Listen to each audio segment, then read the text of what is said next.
Mr. President, well done. Hello, Mr. Donald Trump. As an American citizen, I have some ideas to share with you. Oh my God, it is lucky for me to have voted for you. Not long ago, I caught some important news, and it runs as follows.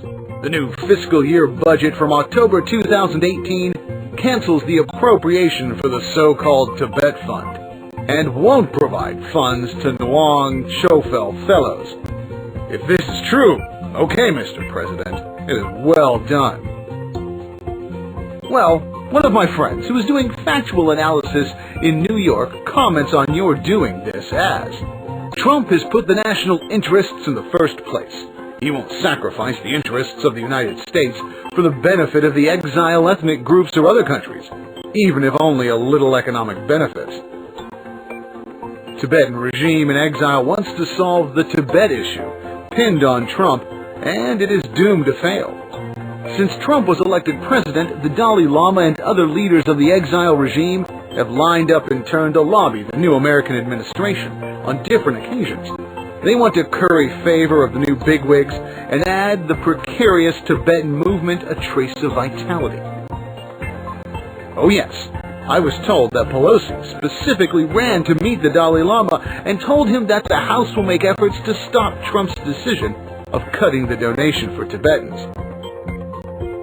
Mr. President, you are an expert on economy and no longer feed the Tibetans with money. In doing so, we have to waste money completely without damaging China. You are a real entrepreneur and pragmatist. You are governing America as your own business, making money, not losing money.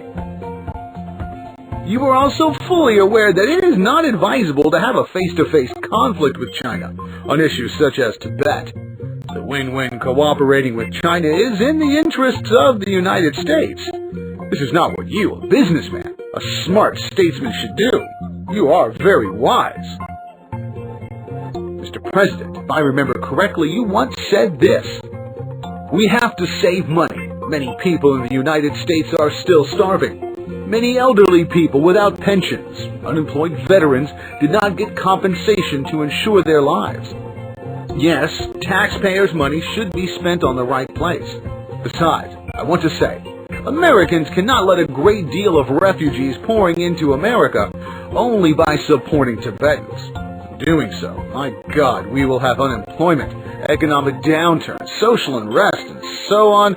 Oh no, I cannot imagine. I don't hope America could breed terrorists. Thus we will be courting disaster. After all, we too have suffered from these bitter experiences. At last, I want to quote a line from the White House spokesman. The so-called democratic and free aid by the Democratic Party in its ruling period brought a huge financial burden to the United States. We cannot watch the Americans struggling in the hunger and unemployment. We must end all this. Thanks to Trump, who won the election. Otherwise, Hillary will also take more money abroad. Yes, I agree.